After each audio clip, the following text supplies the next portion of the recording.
नमस्कार दोस्तों, स्वागत है सुनो साहित्य पर।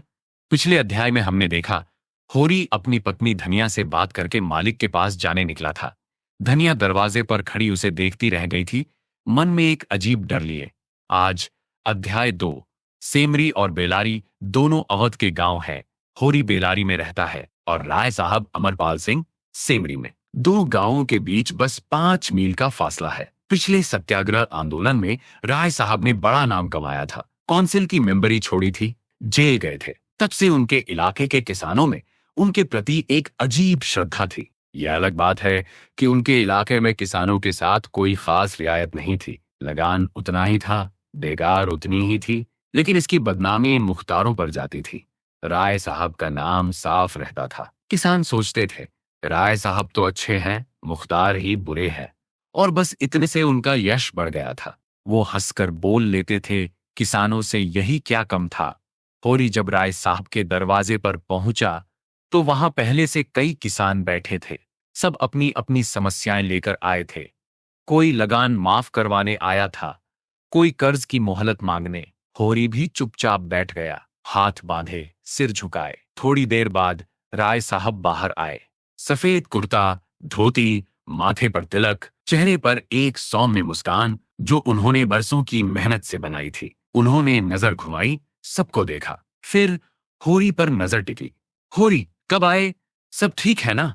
होरी उठ खड़ा हुआ, जैसे किसी ने बटन दबाया हो। हाँ सरकार, आपकी दया है, सब ठीक है। राय साहब मुस्कुराए और आगे बढ़ गए। होरी फिर बैठ गया, चुपचाप। यही होरी की दुनिया थी, जहां सब ठीक है, एक झूठ था जो हर रोज बोलना पड़ता था। घर पर लगान बाकी था, बेटे गोबर की शादी की चिंता थी, खेत सूखे पड़े थे, और होरी बस यहां बैठा था मालिक की एक नजर के लिए, क्योंकि उसे पता था जो मालिक से मिलता जुलता नहीं, उसकी जमीन छिन जाती है, उस पर कुर्की आ जाती है, बेदखली आ जाती है। ये डर, यही होरी की असली जंजीर थी। राय साहब अंदर चले गए थे। मुख्तार बाहर आया, एक मोटा आदमी, तेल लगे बाल, आंखों में चालाकी। उसने किसानों की तरफ देखा और बोला, क्या काम है? एक एक करके आओ। होरी उठा और धीरे से बोला, हुजूर, लगान की बात करनी थी। इस बार फसल अच्छी नहीं हुई, थोड़ी मोहलत मिल जाए तो। मुख्तार ने उसे बीच में काटा, मोहलत? हर साल यही कहते हो। राय साहब को पता है तुम्हारी फसल अच्छी नहीं हुई, उनका भी तो घर चलता है। होरी चुप रहा। क्या कहता? ये बात सच थी और झूठ भी।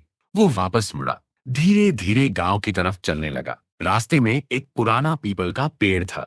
होरी उसकी छांव में थोड़ी देर के लिए बैठ गया। दूर खेत दिख रहे थे, सूखे, धूल भरे। उसने सोचा, एक गाय होती, बस एक गाय, तो शायद कुछ बदल जाता। दूध बिकता, कुछ पैसे आते, लगान भरता, एक गाय। यह सपना था होरी का, छोटा सा, मगर उसकी पूरी दुनिया इसी में थी। तो दोस्तों, अध्याय 2 में हमने देखा होरी की जिंदगी का एक और पहलू, राय साहब का दरबार, मुख्तार की बेरुखी, और होरी का वो एक सपना, एक गाय। अगले अध्याय में होरी के घर आएगा कोई नया मेहमान, और उसके साथ आएगी एक ऐसी खबर जो सब कुछ बदल देगी। लाइक करें, सब्सक्राइब करें, बेल आइकन दबाएं। मिलते हैं अगले अध्याय में। नमस्कार।